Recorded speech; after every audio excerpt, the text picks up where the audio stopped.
Welcome to the hottest real estate topics on the planet, keeping you up to date with all the creative ways to buy and sell real estate without bank qualifying, so anyone can build real income starting today. Here is another great show with Dealmaker Bill and Pete the Rookie.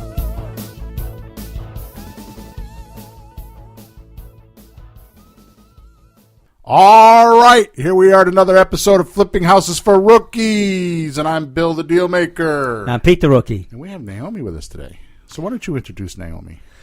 Well, Naomi is a new team member, and she's acquisition manager for us. She's a realtor, so she has access to a lot of names and people to call. And all kinds of stuff. And all kinds, yeah. And you used to, why don't you take a couple seconds just tell us your story? I think the best part about your story that I liked was the lawyer office thing.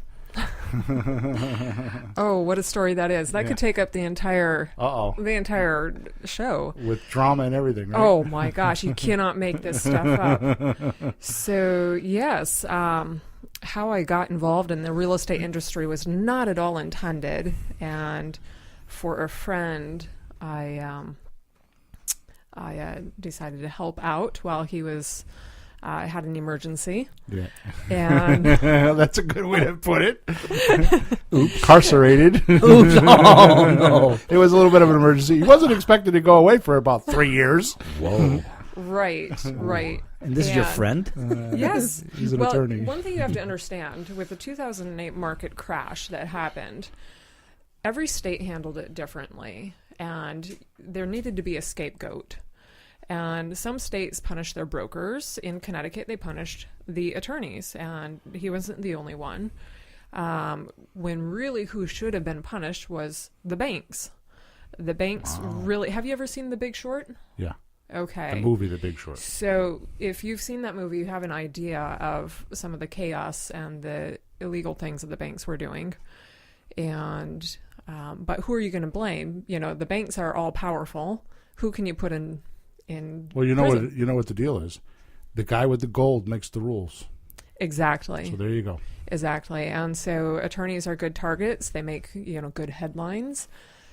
They would have had to have been psychic to have known the illegal stuff that was going on with the banks and the appraisers and things along that line. It's a much longer and more complicated, information than what we can address right now. But it was actually... so he goes away. So he goes for away. like 2 years, right? Right. And then you ran the actual law office. Right, but not expecting to. Right. Just came in to help out. Found very shortly that the attorney that was there was... gone on vacation. Yeah. Anyhow, so very unexpectedly ended up running a law office, brought in other attorneys, and without a stitch of legal knowledge is... you landed in charge. Is a key thing. Right. Sounds safer. Huh? Sounds safer not to know. Captain of the ship with no navigation. So, talk about, being thrown in the ocean, just learning how to swim. So that's how it all started, and it's really evolved to this, to providing solutions. The law office focused predominantly on foreclosure and homes that were in trouble and people that were in trouble financially. And so a lot of my background is with foreclosure properties, and just want to, right, kind of to give information on that. So we'll just summarize with this. So what enticed me is that Naomi has done it the licensed legal way. Mm-hmm. And then she met me. And she has this curiosity of what do you guys do over there? Kind of. Am I wrong? Oh, yeah. Oh, yeah. She's interested in the creativity of our establishment. Little does she know that it's borderline insane because it's run by me. But that's the good news. Well, one thing, we get Emma on the mic over here, too. Come on, Em, get the mic in front of you. I got a big question for you. What's this now? Is it ever boring around here? Oh, hell no. So, anyways. All right. So, thank you, Naomi, for telling us that. So, we have grandiose intentions of her replacing me. Wow. You think that could be done? I don't know. Oh, I don't know. But we're going to try. With a little bit Should of help. be fun. It should be fun. Should be yes. a lot of fun. Should be a lot of fun. Yeah. She's ready for it. Look. Look at her face. All right. Shows you likes a challenge. Yeah. Let's rock and roll. At least in homes arrest anyways for buying houses. All right. So we're on episode number 70, Peter. 70. Oh, my goodness. You know, my dad told me at 70 years old, you can say and do anything you want to do. So I was thinking we're at show number 70. I could do it and say whatever I want to do. Just keep it PG. Yeah, Emma told me that. I just do that right now. Is that Go ahead. bad? What's that? I do that now. Oh, there you go. Not at 70? Not at There you 70. go. Is there a fine for that? Yeah, I don't know. I haven't found one yet. All right, episode number 70. We're going to call it Buying Houses Even If You Are Allergic to Success. What do you think, Peter? Yes, because a lot of people are allergic to success. Oh, how about you? I'm working on it. I can see, Bill, I can see it. Oh. You just have to understand, I've lived I my didn't life. ask that question. I just asked if you were allergic to it. No, I'm not allergic, but I can see it right there. But I've led a different life. Okay. I've led the life of a monk. A monk. Oh, Okay. boy. Well, monks are good. They're good, but they're poor. Oh. To do lots of mental reprogramming for you. I've been working on it. It's a process. Oh, yeah, I've been working on it process. 40 years. Got me to this point, didn't it? Oh. I'm in the room with him and you. There you go. Here I am. On I'm the radio. impressed. Yeah, thank you. On the radio. So Or allergic, but- podcast. I call it radio. You can tell my age, my generation, right? Yeah. Emma's like, Dad, it's not a radio. It's a podcast. All right. No, that's true, though, because everything, I'm not sure where you're going, but it has to be this. But you have to have a mindset to do this. Right. And Actually, I'm not going to do too much. I wasn't thinking we could do that if you want. We'll do whatever you want because there's actually, we're 7 minutes in? and we're ready to do the show? That was the only thing I had planned in my head was these first 7 minutes. After that, let's see what happens. Okay. That's what I like about the show. But I don't have to like the show. Only the 550 or 600,000 people that downloaded it have to like it, right? That's right. All right, episode number 70. Buy houses even if you are allergic to success. So, what does that mean, allergic to success to you? Well, that would be a person who wants it, but really in some way just can't have it. And something is in the way that they just can't do the things. They can't really overcome the hurdles. I mean, they shoot themselves in their own feet. I mean, I've talked to people like, oh, they won't do it. No, they wouldn't. We had a meetup last night, and we talk about people who do deals in certain ways. You know, they'll let you buy a house and pay it off in 10 years. Like, well, why would somebody do that? Well, would you do it? No, I wouldn't do it. Well, we're not selling it to you. Right. Knock off, get out. You're not the one. Right. Get out of the way. Right. Get out of your own way. Mm-hmm. So people think from their own. People see in others what they see in themselves. Right. Confusion. Confusion. But that's the truth. Right. So you have to just stop that. What do you think, Naomi? Allergic to success Right. is something that the way that society is by and large brought up is money is evil. Being, that wealth is an evil thing. Yeah. And spirituality is associated with, as you were saying, being a monk and having nothing. Right. And Which is okay. We're not Which is mocking that at all. Absolutely. It is a way of life. Absolutely. And you find it frequently. I've done a lot of sales training. And when it comes down to the person actually asking the person for the money, you should see some of the physiological changes that happen. People get red in the face. They start sweating when they're writing out the invoice. Their hands start shaking. And it's a highly emotional thing to ask that person for the money. And it's a thing of understanding, and that it's okay to have funds. It's okay to have money, and you should. Right. And anyhow, I could say a lot more on that, but you look like you have something So to read. so I looked up the word allergy, or Peter looked it up for me, and I'm just going to read it. So allergy obviously is how we normally know it, as like the body thing, right? So it's tissues, specific substance, pollen, dust, fruits, all that kind of stuff, right? Right.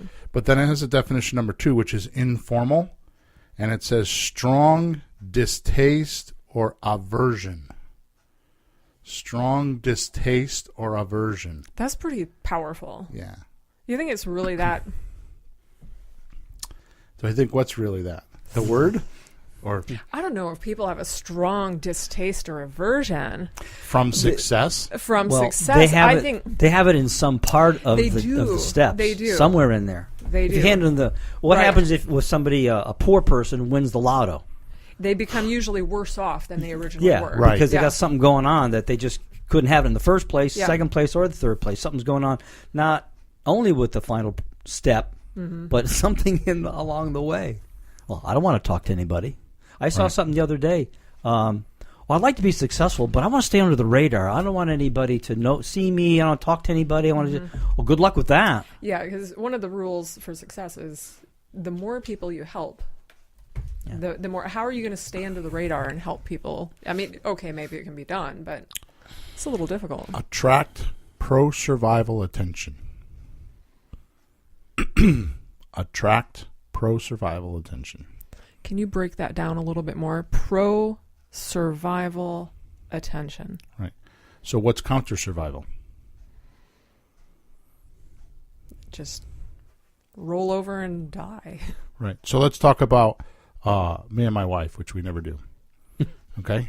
It's a dangerous subject. It's like Oh. it's That's like why you told a her to close mind the bomb. door upstairs. So we've been talking about, or she has been talking about, and I've been listening, about diets and what's good for you and what's not good for you. Right? So if she tells me that bread is not good for me, okay, that would be a counter-survival activity for me to eat bread all day, every day. Which, by the way, just in case you're curious, that means I might have to give up a pizza or two up at the smoke shop. Okay? However will you manage? Or I could just follow the rules of the smoke shop, because what happens at the smoke shop stays at the smoke shop. She would never know I would eat the pizza. See how that Sure, works? I have that rule every Saturday. See how that works? So who am I really hurting? It's a counter-survival decision. Because even though she doesn't know, and she's not going to like put justice in on me or put my ethics in, right? You're hurting yourself. It's a counter-survival decision. Mm-hmm. A pro-survival decision would be I bring fruits and vegetables and I get teased by other guys that smoke cigars. Does that make more sense now? But live longer. You know, I had that situation once. You were at the smoke shop and the guys made fun of you? I was, actually. Oh, boy. I was. And I brought in my bag of vegetables. And they said, serves us right for inviting a girl. But would you believe it? I put that bag of vegetables in the middle of the table. And they all ate it. And they all ate it. And they said, did you bring more? There's no justice in the world. It's just not fair. I was wondering how she was going to do it in the podcast, but evidently she's doing okay. She's a lot less quiet than I thought. So when you attract pro-survival attention, then that what that means to me is that you have goals and you're attracting the right attention to attain those goals. Yeah. It's pro-survival. In other words, it's things that are going to add to your motion, things that are going to add to the likelihood of getting things done. But it's not destructive, you know. Right. So if I was like, what's a good example? We just got Emma and I just went through a bit of a thing with our marketing business where there's an attorney that is actually trying to sue us for infringement rights on graphics that we use on a website. And poor Emma went through about 2 days worth of hell because she did it, and she took the bunt end of it. We survived. We're here. Everything's good. But we did our research to find out that this guy is an extortionist. Wow. I mean, he's actually trying to get money from us for a picture that he has what is it called? Rights? What is it? Copyrights. Right? He does have? Yeah, but check this out. He's got copyrights. So basically what happened was I was trying to find the rights for this image, which it's Scrabble tiles that spell out stress. Mm-hmm. And in doing that, I found a Facebook post from somebody else who posted to Hasbro Gaming, who makes Scrabble, and said this guy or somebody's using your tiles for a picture that says case law. And he cited the same registration number as they told us was the stress picture. So I'm thinking maybe this guy is going out and just finding random Scrabble images, because the name of the image on the registration paperwork is Scrabble image, and saying, this is my picture, here's the rights for it. I'm not going to show you the picture with the rights, but it says Scrabble image, it's the same picture. I'm not positive, but that's what I'm thinking. We found a posting on Facebook to another attorney saying that we think that he's got litigation going on with who owns Scrabble?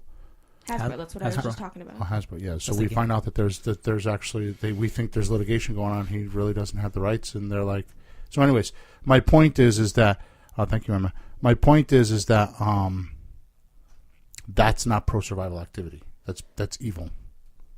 Right? Yeah, and he thinks he's doing something good, and he's getting himself screwed up badly. He'll wind up in a heap. I stood in front of my attorney yesterday at 7:30 in the morning because we have a meetup we go to, and you know what he said to me? He literally, Tom, you know how Tom is. He's like the coolest guy in the world, right? Yeah, some yesterday. And he like leans back on his heels with his hands in his pocket and his jacket on, and he tilts his head a little bit. He says, "Yeah, I looked this guy up." He goes. I said, "Yeah." I said, "He's a scumbag," and he goes, "Okay." He says, "But he's really a lawyer." I'm like, "Yeah." He says, "But he's an ambulance chaser." This is one lawyer talking about another lawyer. Yeah. He says, "This guy's probably riding around California in his car while people like you are paying him." And Tom never talks like that. So, anyways, I don't know why we diverted on. Well, I diverted onto that. But Counter-survival. It's counter-survival is my point. So this guy is intentionally attracting attention that is not helping society, helping him, helping his clients, nothing like that. Mm-hmm. Okay? So we'll get off that tangent. So that was the pro-survival attention, attract pro-survival attention. Okay? Because when you do enough of that, then good things will happen. The evil guys lurk out in the corners, and they always try to stop you. I think another key thing, too, is looking at the end of the road and then how do I get there? Right. There's two different ways to achieve a goal. You look at that end product and how do I get there? Or you can focus on all the little things that might distract you and might jump out in front of you in the road. Oh my gosh. That raccoon might jump out, or that fox might hit it. me. Yeah. The raccoon jumped out. But what if? Yeah. But what if? Yeah. It's like, you don't think about the what if, it's how do I? Right. It's a completely different mindset. Right. So And that's how you wound up here. that's how I wound up here. That's how we wound up here. So, I just had a thought and I lost it. Son of a gun, that Alzheimer's is kicking in again. Look on that side. Yeah. You see if it's I think running that around thought the floor. ran out. Ran out the door. Oh, there it is. It went to your wife. Oh, You should be hearing later. hearing about it soon. But Hope she likes it. but yeah. So how does it relate to the allergy part? So,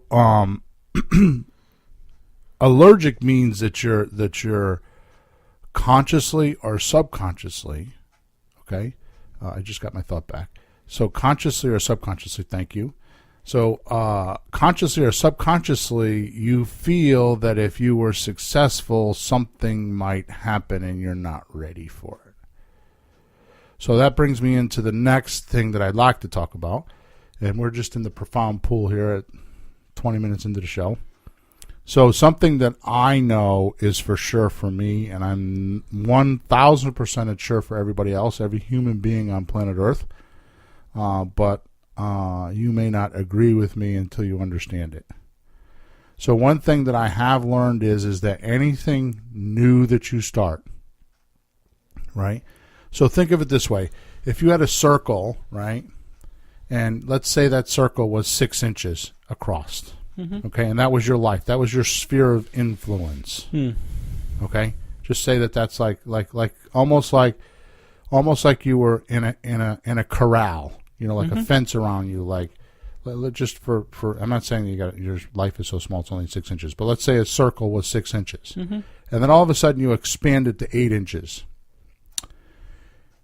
There's 2 inches of new things there because you expanded. So when you were 6 inches, you knew everything that kind of went on, and you were under control, and things happened, and you were kind of like comfortable with the good, bad, and indifferent. But now when you go to the 8 inches, you got an extra 2 inches of space or new things that are in your universe. Right? When that happens, the first thing that happens is this confusion shows up. And most people duck. It's uncomfortable. Okay? It's uncomfortable, so they duck. So the thing to do is to keep putting order in, or keep handling things, and it soon will be your new zone of influence. Okay?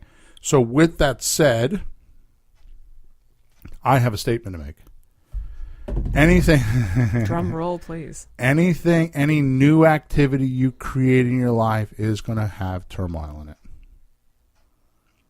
Okay? So the thing to do is to get in, find the turmoil, withdraw from it a little bit, and then figure out what to do and then go back at it.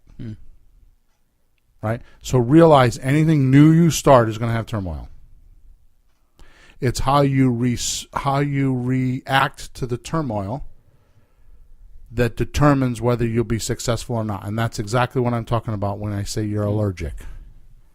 So it's your viewpoint based on what happened. Okay? Now, if you're tenacious, now we did a show not long ago. We were talking about being stubborn. You and I are stubborn, right? Why? Because that's the way you get success. You have to be tenacious enough to get through the turmoil and the confusion, and have enough foresight and enough ability to keep looking, keeping the eye on the mountain, and knowing you got to climb it, right? And actually knowing that when you get to the top of the mountain, you'll attain what it is that you want to attain. Maybe it's like get your favorite meal or whatever it may be, build a new house, well, whatever, you know what I mean? I'm not going to say what the top of the mountain is. The point is that you got to go through the lions and the tigers and the swamps and the prickers and the rocks and the blah, blah, blah, blah to get there. Yep. Now, you and I know, because we've talked about this in the past, believe it or not, getting through all that stuff will be the happiest times of your life. That's what makes you happy, is attaining those obstacles, known or unknown. Growth. Yeah. So getting through all of that stuff to get to the top of the mountain, maybe it's quicksand, maybe it's, a ledge, maybe all that experience. Maybe it's a phone call. Maybe it's a phone call. Yeah, exactly. Get on the phones. Maybe it's an email from a lawyer from California saying that you got Ouch. But all that stuff is what actually makes you happy, because every time you overcome that obstacle, known or unknown, okay, you're like, that was horrible, but I did it. Yeah. And those little sub wins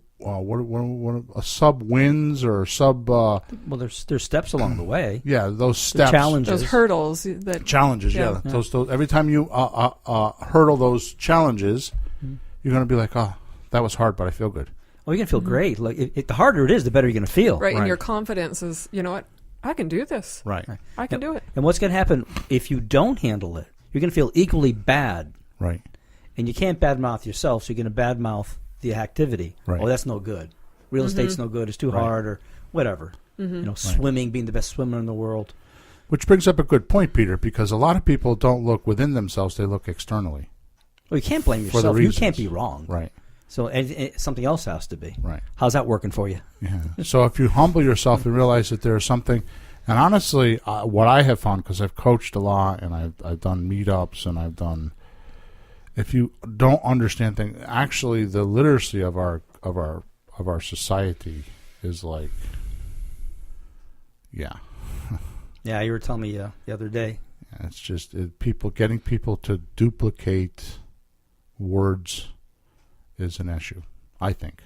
Oh no, I think it's the ruin of our country, but that's for another show. Actually, no, we won't do that for another show. We'll leave that one alone. We'll take that on as a project one of these days. Yeah, exactly. But my point is that if you real estate is, people think that buying and selling property or real estate is all about the buildings and the land. And honestly, it has so little to do with success. It's actually gross. The real way to make money in real estate is with paper and words. It's like options and leases and purchase and sales contracts, and all the legal beagles have it all neatly put up together. And I was thinking the other day, I was driving down the road smoking my cigar. Don't forget that part. I was smoking my cigar. I haven't fully handled the part about what happens when Naomi and I are in the car together, how she's going to handle the cigar smoke. We haven't gotten there yet, but I've been trying to figure out how I'm going to handle that also. Yeah. Maybe I should put. Do they make like purifiers or some sort of like? No, we'll just do like we do with my wife, and I won't smoke. No, I use a snorkel mask and I put the snorkel out the window. Yeah, but if it's you know me, I'm like Cheech and Chong, man. I get on the road, it's coming out the window. But then it gets on your clothes too. You know, I think I'm going to have to like put Bill in a bubble or something like that. Emma tells me when she gets in the car with me, Dad, don't smoke. I'm going out tonight. I want to take a shower when I get home. Oh, look at the mic. Look. The mic comes out. First of all, I've said that to you exactly once because it was my anniversure with my boyfriend, and I wore my cutest goddamn outfit and didn't want to have to shower when I get home. Language. I apologize. What did we say just before we started the show? What did she just say? But he's given me crap about that a couple times, and I just wanted to clear it up. I've only asked once because it was a very special day. I'm officially straightened out. I don't mind because the problem is my boyfriend hates the smell. So I have to shower as soon as I get home if he smokes. Oh, my wife hates the smell too, and she tells me I got to shower when I come home. You know what I do? What? Yeah. I don't take a shower. She's starting to get over it. Yeah. It's kind of bad. I shouldn't be doing that, but anyways. Maybe you could switch to pipes. Pipes smell a little bit better, no? Oh, by the way, the solution to this is you drive. That's what I do. That's what Peter does. I drive. Actually, it's not that bad. I could deal without it. I've totally forgot where we were. We went off on a tangent. I think we're on a podcast. Oh, no. I forgot what we were talking about. Neither do you guys. Wait a minute. You were going down the road, and something dawned on you because of education being bad, and you're smoking your cigar, and you thought of something about yeah. Thank you, Peter. So I took my vitamins. So what happens is because this is opinion of me, and this is not a good opinion, but because people won't spend the time to actually understand words, they need to hire a lawyer, and as far as I'm concerned, a lawyer is an index of words. They understand words, and they articulate them. Mm-hmm. And you go to court, if you ever go to court, which I've been there a couple times, maybe more than that, because when you do shit like I do, things happen. Okay, and not for real estate, by the way, but for other stuff. I used to own a car business, and I've been there for that.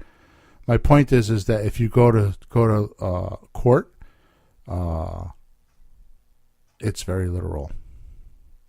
There's no interpretation. You go to court.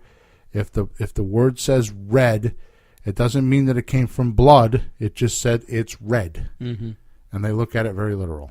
Apparently, the judges really don't judge. They just do what it says on a piece of paper, right or wrong. Right. They don't say, that's really not right. I'm going to do this. Oh, you can't because it says that. Right or wrong, right. It goes in writing. Right. Well, different case law can affect everything, and sometimes the mood that they're in. Right. You'll take the same judge, and he'll rule on one thing. Right. One way, and then the same situation a different way, because sometimes different case law happened. And anyway, that's a whole other conversation. Yes. So. One that we can skip. Yes, yes, definitely. So all my point is here, and a long way to get here is that we talked about this a couple weeks ago. My success in real estate, I feel, is in understanding the forms. Like when you guys bring me a deal, and I think lease option, I think that consciously or at this point it's subconscious, but I spit out, well, this is what I would do, and I think of myself actually doing the forms. Like, how am I going to get from where I am to actually doing what I say I'm going to do? And I think of the different ways that I can structure the deal through the forms. Because then I just reverse engineer it from that point. So, I mean, I get a lot of kudos, and I appreciate that, and I get a lot of whatever that I'm like the deal master and, all that. It's not. I just used the forms so much and enough that I got familiar with them, and I started looking up words that I didn't understand in dictionaries, and that's it. But I really don't believe. I mean, let's segue into what I really want to talk about today, because this has been good. But what I really want to talk about today is being allergic to success. I understand that we talked about that for 30 minutes. We've covered that, right? What I have found is if you have that allergy of success, here is the solution. Okay, you ready? Mm-hmm. Let's hear it. Find a good system that's proven and follow it. And that will be like the journey that you get, like from here to the top of the mountain. You got to get through the quicksand. It's like having a treasure map and getting to your treasure. So get a system, somebody that's done it, or somebody that has success, and they had success, and just follow it. And that will drag you through the allergy of success. Because if you just follow the steps, 1, 2, 3, you'll get through it. Mm-hmm. Right? So that brings me to, okay, I've been on this rampage for weeks now, or a month, right? Probably longer, because I don't pay attention to time, about splitting deals in my head. So when I look at a deal, like for example, you are bringing me deals and Naomi's bringing me deals and we're out making offers. The first thing I look at when I see a deal, because we have a couple prospect suspect forms we're using now, some are scripts and some are prospect. What I'm looking at is okay, is this a cash deal or is this a terms deal? Because depending on what road we go down, it is how we handle it in the beginning.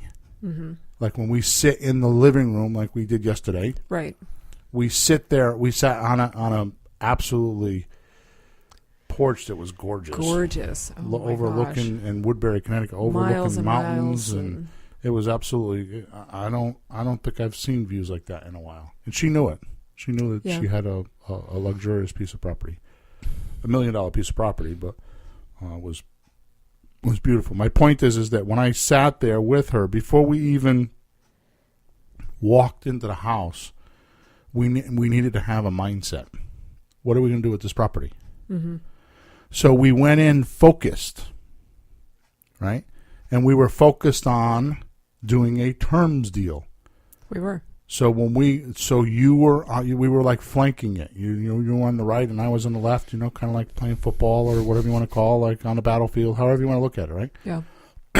We knew, consciously or subconsciously, we were going to do one of two things. We're going to do a lease option or we're going to do owner financing. Yeah. And the entire hour conversation up to that point, which was her showing, because she had land too. She's got 43 acres and she's got development stuff, and we went through all that stuff, and she took us through the house and told us all her stories, and we built rapport. All that conversation led to a lease option or a owner financing deal. And she said, I'm interested. So we need to propose to her what we want. Now, whether we make a deal or not, it doesn't matter. But the point is that I went into the presentation, right, focused. Mm. So with that said, let's talk about that deal, which I don't normally like to do before we do deals, but I still put my own foot in my mouth. Let's talk about that deal. Let's talk. So it's $1 million piece of property. I mean, give or take. I know we still got to comp it, but let's just for this conversation talk about it as $1 million piece of property. If we do a lease option, right, what do you envision happening? I'm putting you on the spot. No, you don't know because you're still in training. I get that. But what do you envision happening? I envision bringing in a high-end buyer that puts down, maybe 140,000, 150,000. Yeah. Some good cash flow. Yeah. Monthly. Yeah. And then eventually taking over the mortgage or just doing it all over again. It might be a 7-year ordeal, but constant, consistent cash flow. Right. So when you say taking over the mortgage, you're talking about him going and getting a mortgage and buying her out. That's correct. Okay. Because she doesn't have a mortgage. It's free and clear. That's correct. I am more leaning towards her actually doing owner seller financing, though. Yeah. I feel like that speaks to her more. Right. But I could be wrong. Yeah. It's just that's how it struck me. Okay, so let's talk about the lease option. We were with her for how long yesterday? 2 hours? 2 hours. Okay. So I'm glad you're here because obviously this is just not me talking crap. I mean, I can't make you lie for me. Well, maybe I can. I don't have a gun, but I've never tried that before, so I can't make you lie for me, right? So this is very real. We were with her 2 hours, and we did not stop talking. Not we once. all took our turns. She did most of it, but she did. But we there was so many things that we covered. Her 95-year-old dad, her art, her oh God, we just covered a lot of stuff. How she built the house, the construction of it. How she envisioned the house. Right. She had things that she hadn't done and ideas, and when she was a kid and when they built the house originally, it was in the family, I mean, since the early 1900s. I mean, we covered a lot of things. So this is a trick question. I don't know if you could. You're not going to be because you're not going to want to think. But you know what we didn't talk about? A deposit. We did not. How much money down? See, I didn't really want to broach that with her because Exactly. So my point is, if we have a lease option, we now control a piece of $1 million piece of property. A piece of $1 million piece of property. I put piece in the wrong word there, in the wrong sentence. But we now control a piece. I did it twice. We now control a $1 million piece of property. Mm-hmm. We lease it. Now let's just do some math. Say she said that she originally asked $3,800 a month. Mm-hmm. Okay, so if you had $1 million mortgage, how much do you think the payments would be? $7,000. Okay. And can you pull up a mortgage calculator and put in there $1 million, 30 years at 4%, and tell me what the payment is? Just type in mortgage calculator into Google, click on the first one or second one, and put $1 million. So it's 1 and 6 zeros, 4%, 4% for 30 years. 477. So $4,700 a month. So it's about $1,000. Even just giving her what she wants, Right. still $1,000 cash flow. So it's $4,700 a month, and we haven't put the taxes and insurance in there. The Right. taxes were $477,000. no, that's not right. It's $4,700, probably. Yes. 4,700. Had extra zeros. Yeah, I figure you had 7 zeros instead of 6. So it's $5,000 a month. She's asking 38. Mm-hmm. Okay, I know for a fact if we're going to do a deal, she's at 35. Mm-hmm. I can almost guarantee we can get it down to 32, 3,000, something like that. Okay, so it produces, we'll say, between $1,500 and $1,800, $2,000 a month positive cash flow. Right? If you follow that's just with a lease option. Right. Okay. Right. And the only way we can do a lease option is if we buy somewhere in the 850 range, because we have to have 15% worth of equity. Mm-hmm. Okay, so $1,500 a month, right, times 12 months is $18,000 a year. Times 5. We have a calculator. I don't have my phone. 15,000. 40,000. 18,000 times 5. No. 90,000. Thank you. You did take 90,000. I used to charge $15 per lesson, so I can multiply really well. So $1,500 a month over the course of a 5-year lease brings us No, 18,000. 18,000 because 1,500 times 12 is 18,000. So 18,000, or you could do 1,500 times 60. It's the same thing, 60 months. Okay, so if you do $1,500 times 60 months, that's $90,000. And then we have another $150,000 once we cash out. So that's a $240,000 deal over the course of 5 years. So divide 240,000 by 5. Is it 3,600? 36,000? 48,000. 48,000.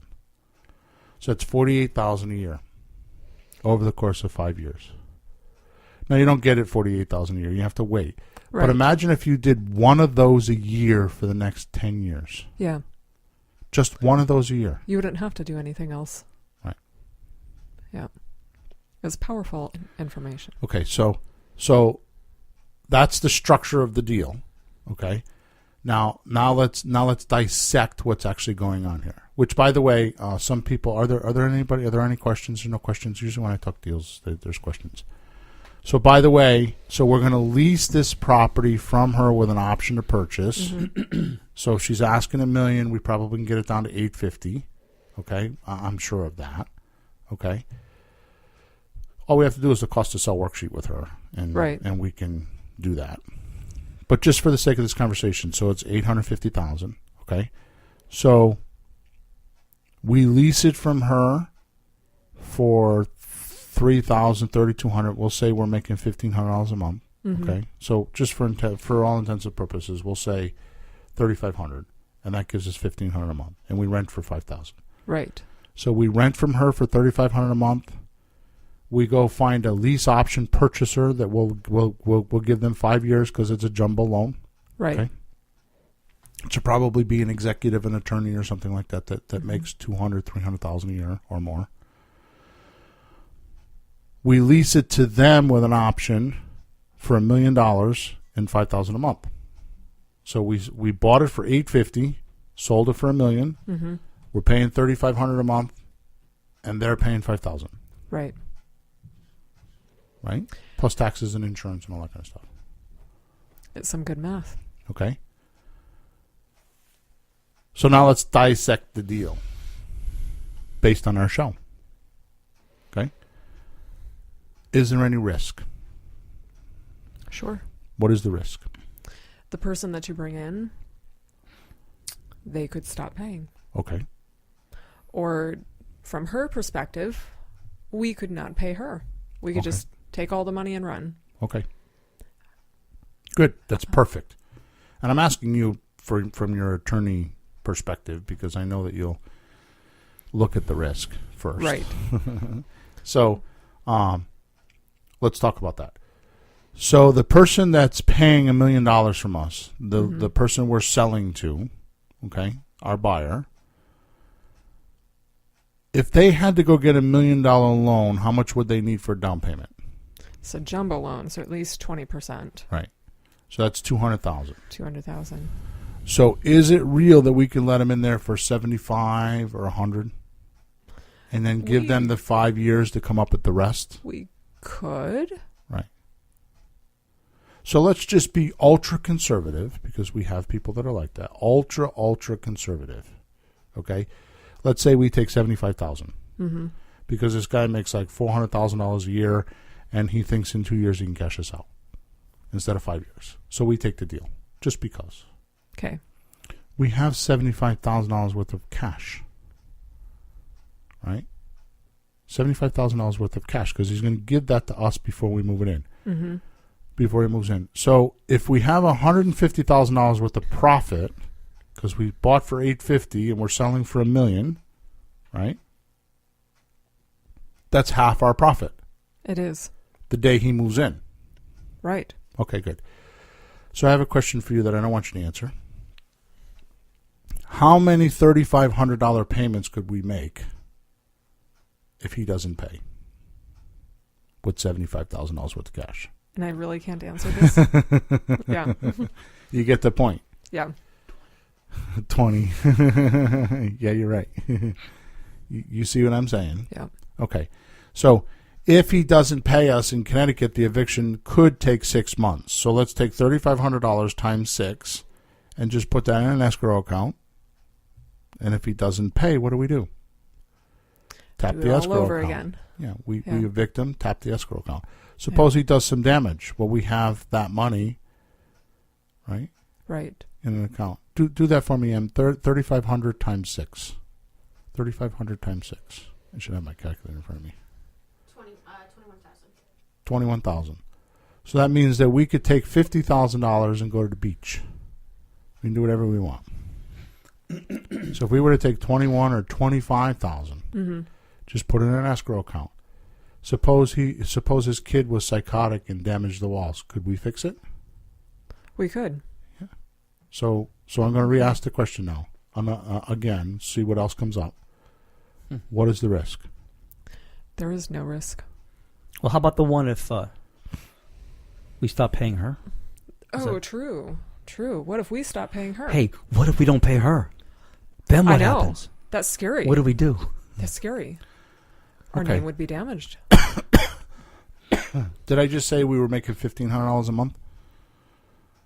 We were. Why So would we stop paying her? So if we stop paying her, we like shoot the golden goose egg, right? Or the golden goose that's producing the golden eggs or whatever that is.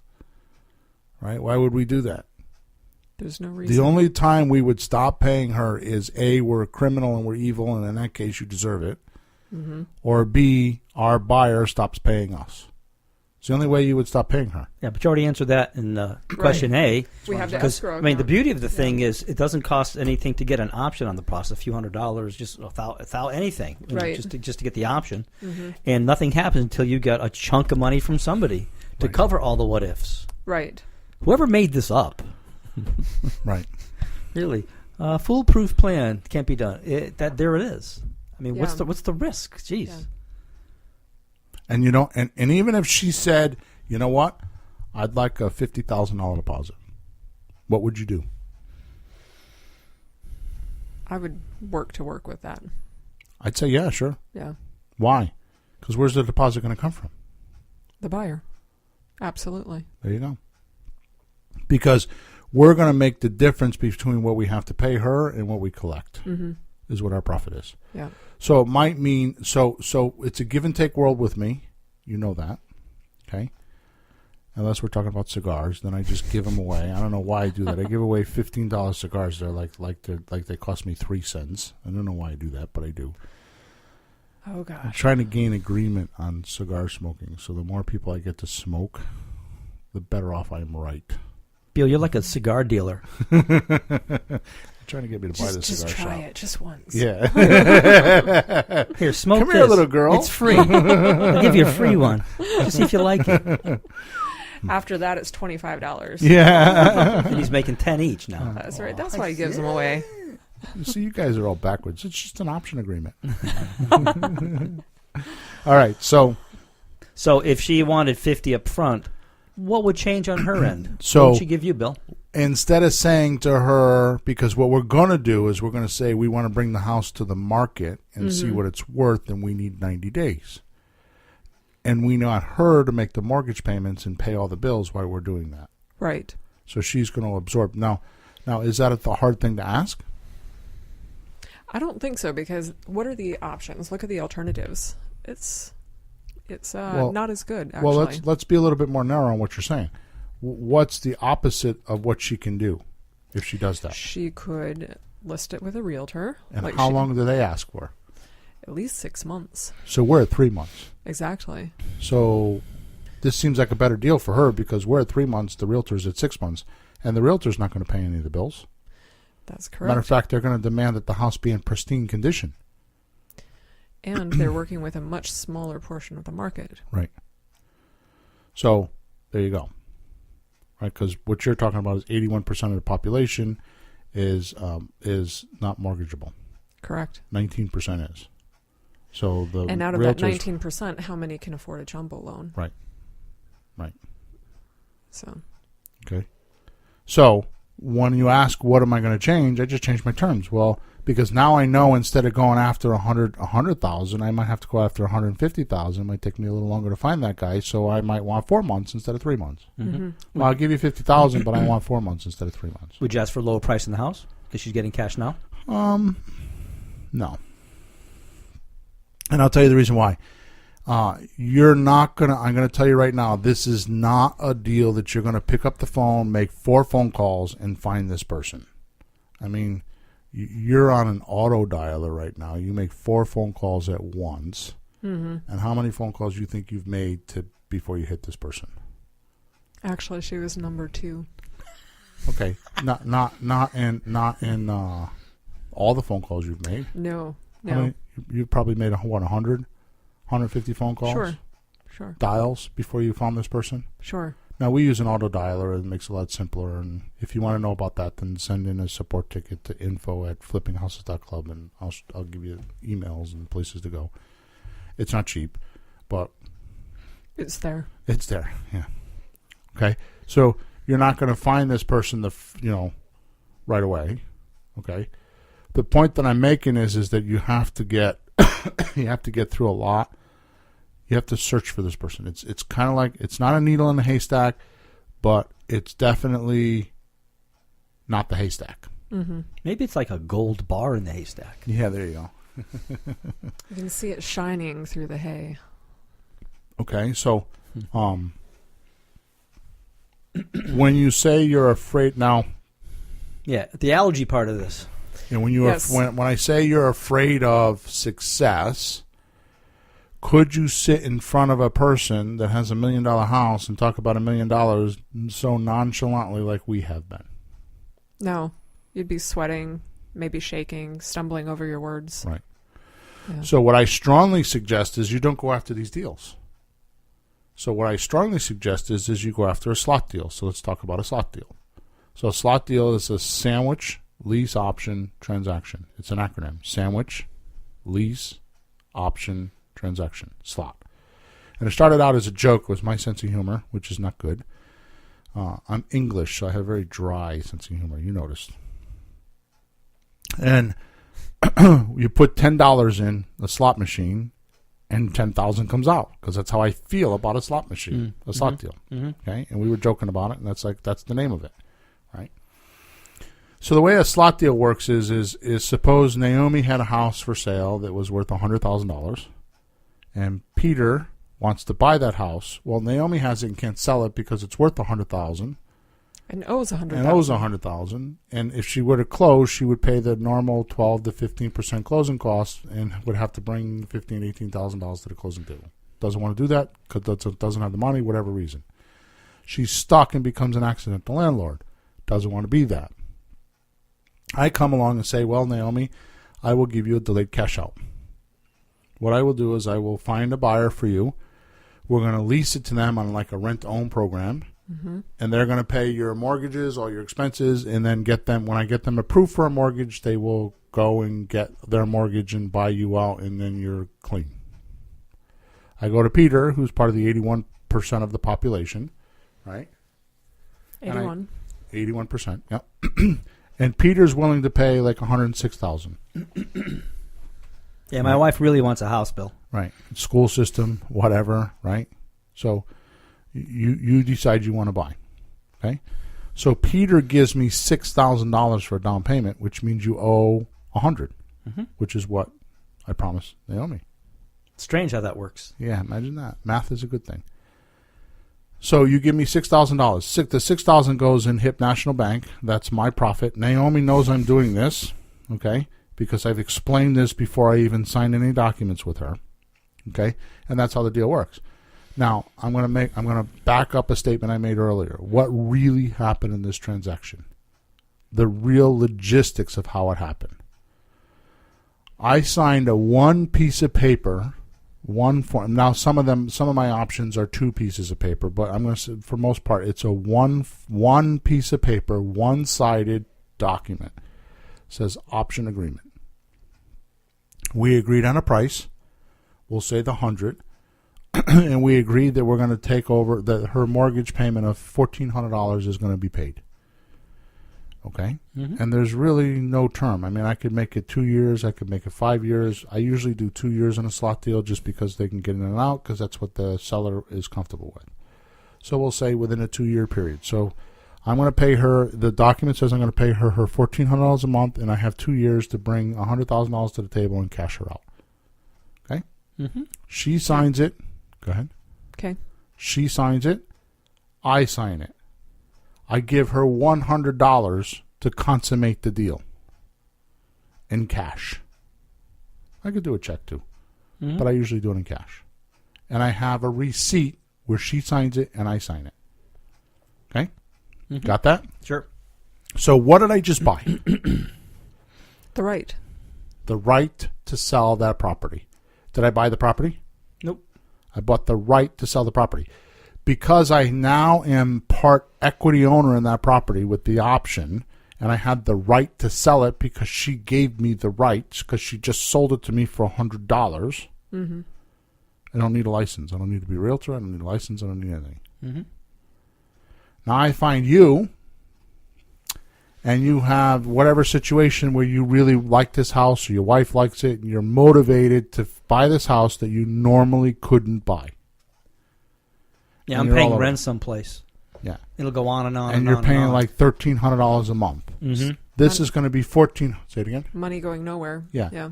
So this is going to, well, it's still going to be that way here, but there's a light at the end of the tunnel. Yeah, there's an end. You know, I would pay that $6,000 and the $100,000 and another $6,000 and another $6,000 Right. and it never ends. So the $100,000 plus $6,000 instead of renting forever. Okay, Right. I got a way out of this. And you're in a house. I'm in a house, and Not a she's apartment. smiling, and the kids are running around the back.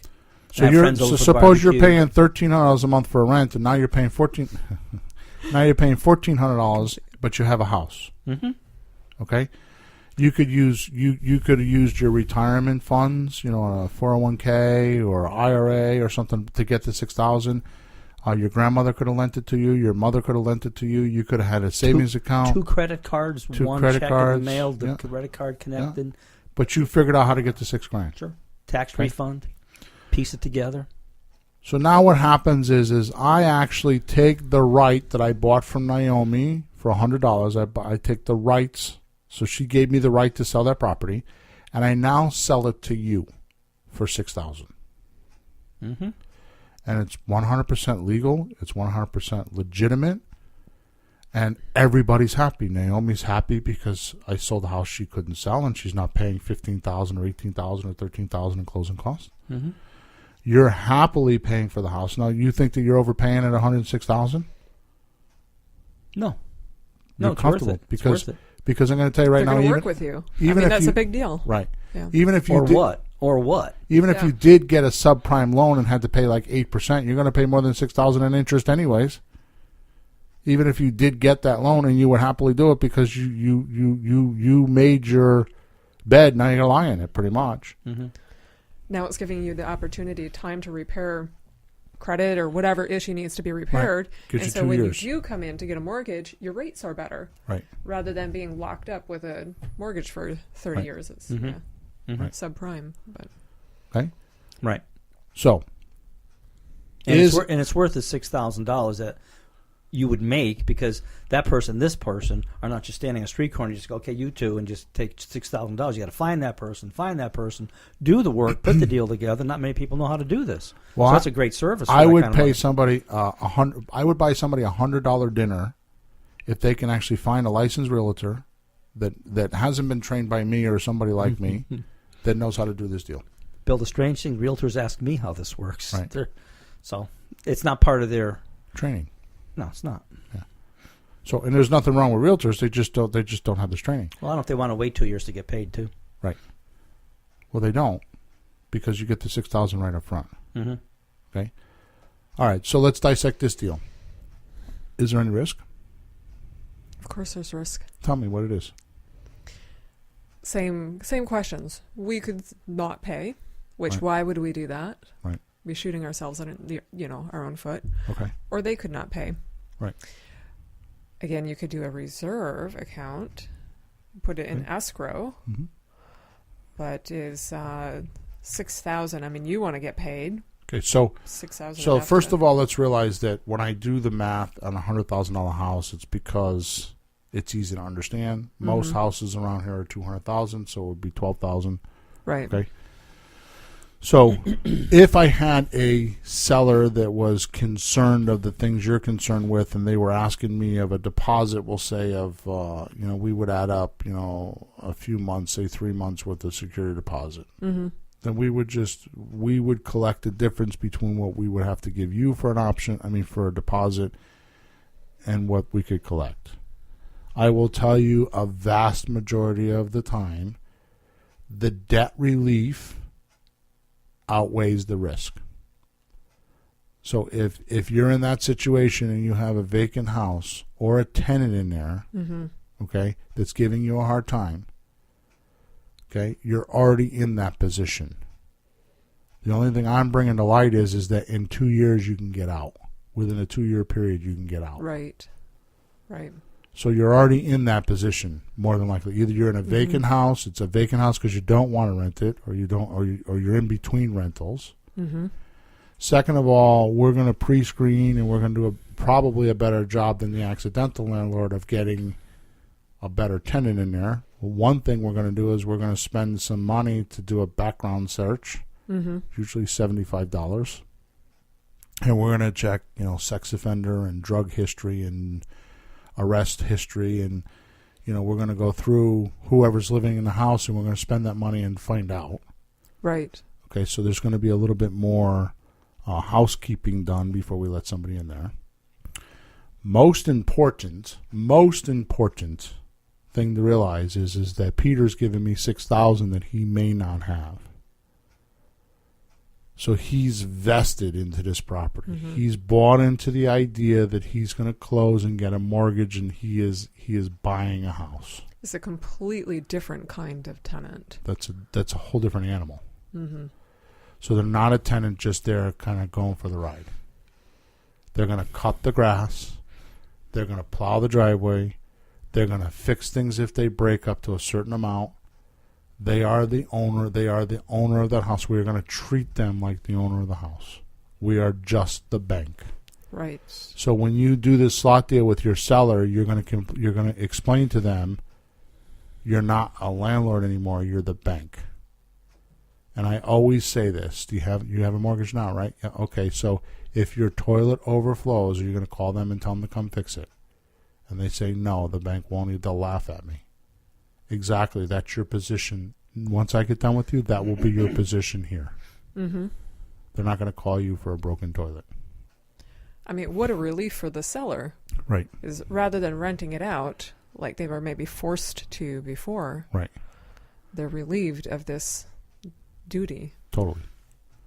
Okay. So again, there is risk, but the debt relief and the pressure that you have on you now, solving that problem alleviates the risk. So in other words, you're not the risk. The risk is there, and Peter may not pay you 1 month. Okay. You wouldn't do that. Oh no, Naomi, I would not do that. Let's record that. Yeah, but if he does do that, he's got a shot of losing $6,000. So it's not just one. It's not $1,500 to him now. It's $7,500. And his wife is going to be really angry. Right. Well, she might have left him. That might have been a reason why he doesn't pay.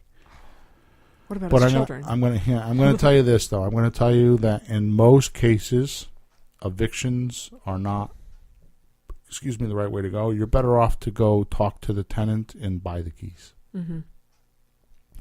I know it's going to cost me $1,500 for an eviction. How about if you move out by the end of the month, I can give you $1,500 in cash? Yeah. And just buy the keys. Cash for keys, they call it. Right? So, if you're allergic to success, how about we don't call it success? How about we call it income? And you do a few of those deals a year, or do one a month, or whatever. Really, it's going to come down to outflow begets inflow. So the more you outflow, the more of these deals you get. The more phone calls you make, the more mail you do, the more signs you get out, the more marketing you do, the more it comes in. The better shot you'll have of finding one of these deals. And now we didn't even elaborate on the rest of the deals. I mean, we talked about a slot deal, we talked about a lease option. We didn't really talk about owner financing. There's a whole nother.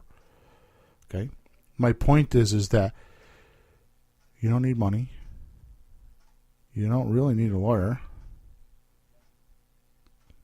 All you need to do is to have the fortitude to like get on the phone and call people. Mm-hmm. I mean, we're calling for sale by owners right now.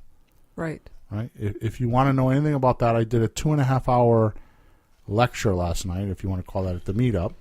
I thought it was a rant, Bill. Yeah, it was a rant. My wife got in the car and she says your face turned colors. And I'm like, yeah, good. I was like all into it. I was passionate about it because I was like pissed off that people just can't. They want to tell me about how they want to do real estate, and they want to call in and complain about this, or they want to send Emma an email about that. And no, get out of my life. If you're going to send me a complaint about what I'm doing, get off my shit. Go away. That's how I feel about it. Because it works. Mm-hmm. Mm-hmm. What's not working is you. Get out of here. See ya. Bye. Well, and I think part of it comes down to the mindset that I was talking about before. Either you look at the end of the road and how do we get to that? How do we get this done? Right. Or you can look at, oh gosh, there's a raccoon that crossed. I can't do this because of that. Right. And I might hit it. Might get blood on my tires. Oh my gosh. So what? Oh. Well, there are jobs I've heard, and I've never had one, where you go there, you sit there, you go home, and at the end of the week they give you a check no matter what happens. Right. I mean, you can be a security guard and not have to do anything, just open the gate Call or the something. police once in a while. Yeah, but I mean, there's some jobs that are really, really simple, and somebody has to do it. You may not get paid a lot, but it's an easy job. No offense, but those are easy jobs. Okay, fine. I don't want that job. Maybe you don't either, but there you are. Mm-hmm. Then you have something like this. You can make a lot of money. Well, it's not going to be an easy job like that. You're going to have to do something. Right. So if you don't want to do something, well, you won't do it. Good. So I know that we're like 7 minutes over here. I want to make my last point, and then we'll get the heck out of here. So my last point is that I have found this is Bill's Planet talk. Okay. I have spent tens and tens, and in fact, we were teasing about it this morning. All the books I'm trying to sort out all the books in my office. I like books. We haven't even taken Naomi into the dungeon yet, where this whole wall over here is floor to ceiling bookshelves. I like books. That's impressive. I wouldn't go that far, but I like books. I read a lot. I can honestly tell you that if for you to do this, there's two things you need. You need to have an education, and you need to be able to apply it. Those are the two things you need. Mm-hmm. So if you're not educating yourself, you will not do as well as what we talk about. So you're going to have to pay for that education, whether it's from me, which I don't, from me or from anybody else. Mm-hmm. I don't care if it's reading books. You could do it yourself. It just takes it's a longer runway, and you may not make it because the raccoon might jump in the road. Mm-hmm. I've actually talked to people that have said, "Oh, I just want to learn it on my own." Yeah. And I do the moonwalk. I mean, I didn't even get that. I just don't get that. You think education's expensive? Try ignorance. Try ignorance. Okay. So here's my point in saying this. What I'm proposing to you is to do it the hard way. Call up for sale by owners and find a lease option like what we're talking about, or a slot deal, and make $6,000 or $5,000 or $3,000. And you know what? That's on a $100,000 house. What happens if you did it on a $600,000 house like what we're talking about? Now all of a sudden it's $50,000, right? Because it's just numbers. It's percentages, right? So go find one of those houses and just do a bigger deal. Okay. Once you do that, you can move on. But you do need to be educated. And the more you can be in control. Remember we talked about the beginning of the show, the 6-inch circle and the 8-inch circle? Mm-hmm. Mm-hmm. What's going to create less turbulence when you get a little bigger is education. Knowing what to do. At least you may not have implemented it or applied it, but at least you have some theory behind you on how you might attempt it and get some experience. I can't tell you how many people come to me and they talk about private lenders and this. Well, imagine this. Imagine if you did 4 of these slot deals, and all of a sudden you find this banging renovation, rehab retail deal, and you need to go borrow money from your relative that has it. And you sit down in front of the relative and you say, yeah, I've done 4 deals already. I'm looking to do my 5th.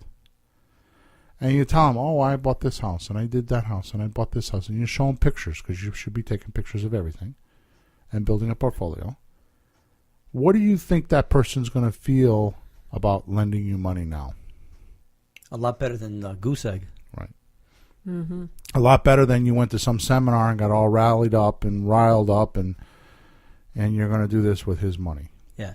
You go to them and say, hey, if I find a house, will you give me money? Right. If. Yeah, Right. No. Right. No. Nothing's happened yet. Right. So you're better off to propose a deal to him that's, 40, 50, 60 cents on a dollar, and show him the plan, and then show your history. Okay? So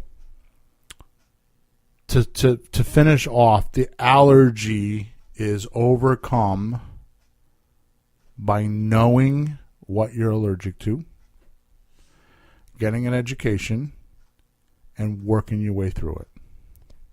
Finding a simple plan and just do it. And I think the slot deal is easy. Yeah. You don't have to get complicated. Just get some for sale by owners. Okay. Emma just put up a website. A web page. It's flippinghouses.club/FSBO FSBO scripts, and we just put a new script up. Script. It's not plural.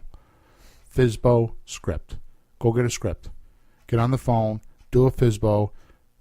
And talk to FSBOs, find a lease option deal, find a slot deal, use my system, use what we're talking about, and do a deal. That's it. Make 3,000, 5,000, make 1,000. Make something. Just get that taste. And know what it's like. Yeah.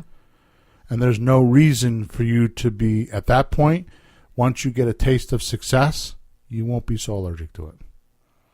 Okay. Might kind of like it.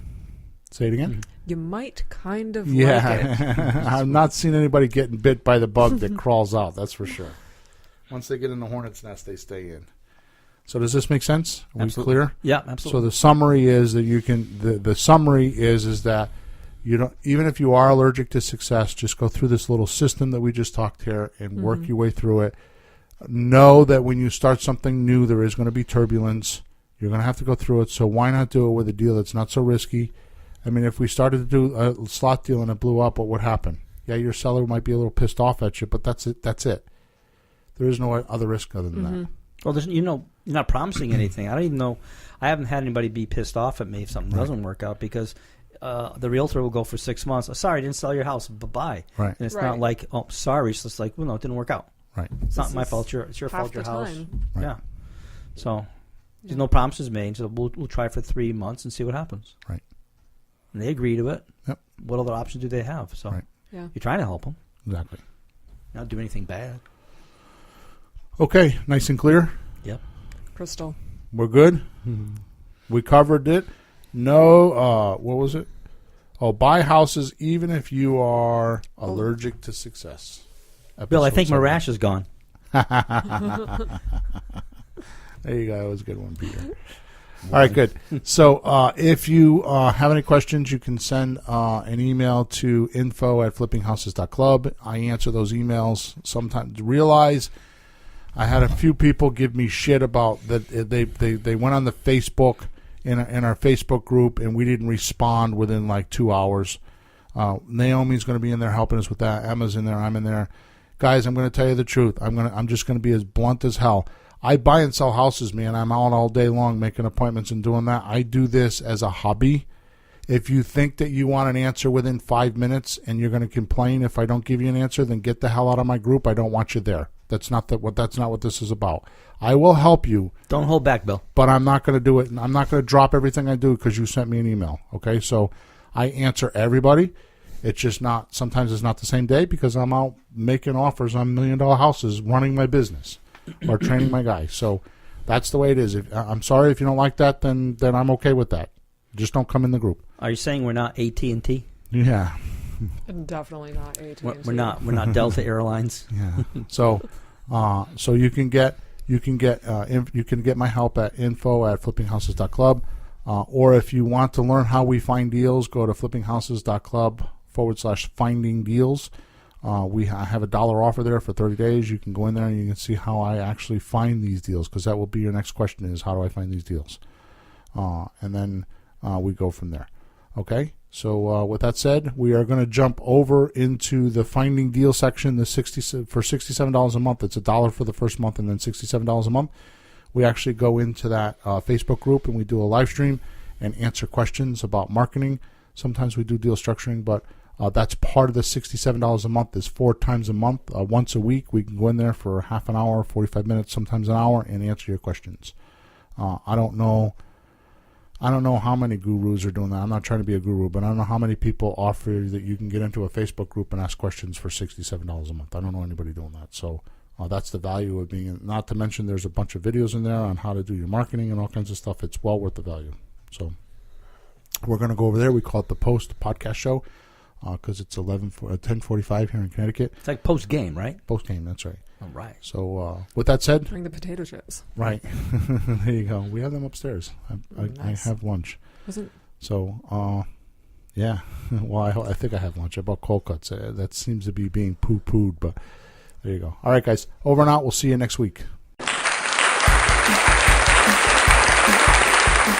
Thanks for tuning in to the hottest real estate topics on the planet with Bill and Pete. If you want to continue learning how to buy and sell real estate without money or credit, head over to flippinghouses.club for some cutting-edge real estate wealth tools. Or contact us at info@flippinghouses.club.